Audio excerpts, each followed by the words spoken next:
team negators, my fellow affirmers, ladies and gentlemen present in the house, I greet you all.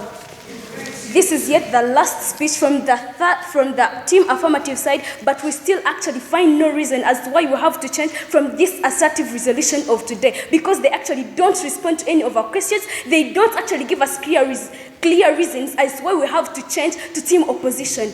Ladies and gentlemen, allow me to first take this great opportunity to thank everyone that has actually participated in preparing for these debate competitions and in preparing for the Terehe Sita, as we are recognizing the sacrifices of our freedom fighter. First and foremost, allow me to bring to you the clashes in today's debate, the panel of judges. First of all, these people actually clash on a point of socio-economic transformation, whereby our second speaker the first speaker poses to them a question whether the Lord they came in, for instance, today when they're coming here, it is not a project from the government. We believe that this Lord was actually begun in 2007 and it was actually ended in 2012.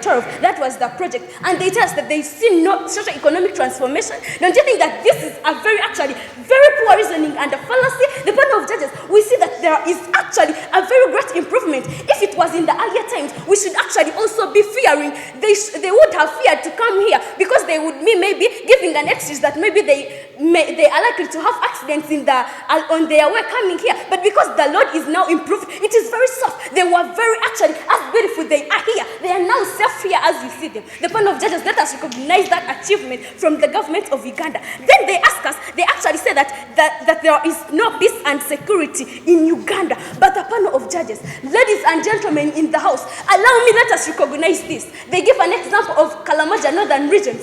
But we completely see that the conflicts which were there in earlier times in Karamoja, they have completely reduced. Isn't that really an achievement? We give to you a statistic of poverty reduction, where we said that actually in 1986 it was 56.4%, but now it has actually reduced to 19.1%. Isn't that a very great achievement that we should actually recognize? And the panel of judges, I actually don't see as to I'll come to you later. The panel of judges, allow me to first bring to you the concessions in today's debate. We pose to them a question whether there are some of the achievements that today's government, the current government, has managed to achieve, and of which they actually agree with us that they are there. And still I pose to them a question. The panel of judges, ladies and gentlemen, don't you think that there is need to honor the sacrifices of our freedom fighters if there are the achievements that we can recognize ourselves? For instance, socio-economic transformation, as we are identifying in schools, hospitals. For instance, they are constructing the seed schools in our country, Uganda. I may give an example of Nyamwel Seed Secondary School in Rwanda. Don't we really have to respect and honor them? Ladies and gentlemen in the house, allow me to bring to you fallacies and poor reasoning in the team negators. They say that the areas like Karamoja are still that they are actually very insecure, but they are failing actually to recognize that the current government has put on measures to actually minimize all those conflicts that were there initially. Meaning that we have to recognize that. Ladies and gentlemen in the house, allow me to bring to you the loopholes. The team negators fail to recognize any of the achievements, and actually after recognizing them, they fail to even honor the sacrifices of a freedom fighter. The panel of judges, ladies and gentlemen in the house, allow me to pose this question. If someone achieves you something, for instance, in our own families, if your dad buys you a new shoe, don't you actually respect him because you want more? So I don't see a reason as why we don't have to respect the sacrifices of our freedom fighters. Ladies and gentlemen, allow me to bring to you the facts that actually team negators forget to come with to recognize in today's resolution. Allowed?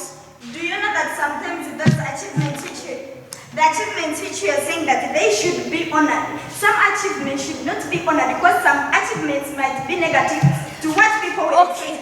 Thank you very much, the panel, the team from that question, and the panel of judges. Ladies and gentlemen, allow me to clarify this. These people are actually basing themselves on the negative impacts of the government, but the panel of judges, let us look into this. The 10 points program of the NRM, we see that it has achieved most of them, and so when they base the least percentage of the things that they have not achieved, I don't see a reason. Their point still does not stand at all, the panel of judges, because we see that the government has managed to achieve most of their goals and aims, something that we have to actually honor them and really recognize those gains and defense. I will come to you later, please. The panel of judges, this house asserts that defending the gains of the 1986 revolution is and honoring the sacrifices of a freedom fighter is essential for achieving national unity, peace, and socio-economic transformation. The panel of judges allow me to tell you actually another loophole in the team negators. They come here, we believe that today's resolution had two parts. That is defending the gains of the 1986 revolution and honoring the sacrifices. So I don't see a reason as to why they have neglected the part of honoring the sacrifices. They have completely neglected it. And the panel of judges, we believe that the team that was supposed to win today's debate is the team that actually did their speaker laws very well. The team that analyzed very well the resolution of today, as the team affirmative we have done. The panel of judges, we believe that the current government managed to actually improve on our security. For instance, I may give examples of the Lord's Resistance Army, which was led by Connie. I may give an example of early democratic forces and the early Sokoines Holy Spirit movement. All those actually rebels, they were the current government managed to curb all of them. So I don't see a reason as to why we still don't have to defend those gains. We may end up going back to the 1970s, the panel of judges. I give an example. The panel of judges, we are all uniting here, we are sitting here while debating this debate. This is an example of national unity. Otherwise, you wouldn't be here. Then why don't we defend this national unity that has been actually entrusted to us? The panel of judges believe that when we don't actually defend, when we don't protect these gains, we may end up going back to the 1970s, which no one of us would love. Otherwise, we are very beautiful girls. We would right now be scared that maybe we're going back. We shall be raped on our way. So the panel of judges, please check into this. We believe that we are the winners of today's debate. We rest our case. Opposition Whip, my name is Assumpta Mshime. I strongly reject the topic we are discussing today, that this House asserts the defending of the 1986 revolution and honoring the sacrifices of our freedom fighters is essential for achieving national unity, peace, and socio-economic transformation in Uganda. We are so disappointed by team government. How do you come and say we have peace, security in our country? Honoring our freedom fighters does not automatically lead to socio-economic transformation. Development requires strategic planning. It requires good governance.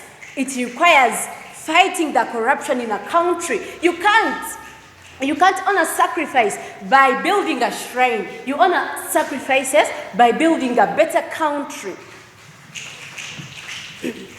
I'm terribly disappointed still by the government, this team government. They have spent this debate looking backward. We are looking forward.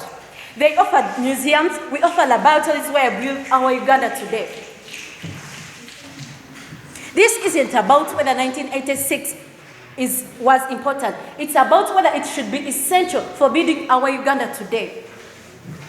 Therefore, we as the opposition team, we've established three irrefutable truths. One, unity can't be built on division. Their motto says some Ugandans are more revolutionary than others. Our motto says every Ugandan has equal value and potential. Two, their motto says, process can't happen without accountability. Their motto says, past sacrifice, excuse present failure. Our motto says, every Ugandan must deliver results today. Three, future can't be built with old tools. Their motto says, think like it's 1986. Can you imagine? Our motto says, think like it's 2030 and beyond. POI rejected.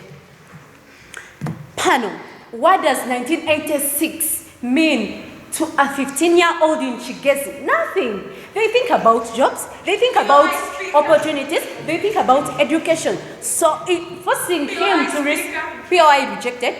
So forcing this 15-year-old in Chigezi, forcing him to respect the gains of the 1986 revolution and honoring the sacrifices of our freedom fighters is like forcing him to use a floppy disk in an iPhone world. POI rejected. Uganda isn't a museum piece from 1986. Uganda is a living, breathing nation for vibrant Ugandans who are ready to fly. POI rejected. They are trying to hit 2025 with firewood from 1986. Can you imagine? POI speaker. POI rejected. Hano. If 1986 was successful, why are we still then talking about it instead of talking its results? A revolution that needs constant defending is the revolution that is failing. Ladies and gentlemen, I also appreciate the first and the second speakers from the team government. They talked of security. But do we really have security in Uganda? We don't have it. Look at the high levels of crime, land grabbing, there is corruption. And how do you come here? You stand here confidently. You say we have security in Uganda. We don't have security. POI rejected. Then also they talked about unity. Are we really united? We are not united in Uganda. POI speaker. POI accepted. Do you believe that you, the citizens of Uganda, you completely lack satisfaction? I disagree. They want credit for defending the breeding of 1986. POI rejected. They want credit for the POI rejected. They want credit for for stopping the breeding of the 40 years ago, while ignoring the infection that is growing today. Therefore, we as the opposition team, we promise, POI rejected, we promise to plan to strengthen the civic education. We are going to encourage the political talks among the stakeholders. We are also going to promote unity by enforcing We are also going to promote unity by enforcing strict laws against tribalism and discrimination. And then, I can't say we are going to do this today or tomorrow. We are going to do this approximately in 3 years to come or 5 years to come. Then also, this case is a bulletproof, emotionally powerful, fact-based. It turns the greatest strength, which they call history, into their greatest weakness, which they call being stuck in the past. Therefore, we can't just sit and defend the gains of the 1986 revolution, because there is a lot to improve. The struggle still continues. For example, in 1996, NRM wrote good manifestos to convince Ugandans to keep it in power, but have they even fulfilled them? Therefore, as the team opposition, I declare victory to my team. Thank you very much for that wonderful speech.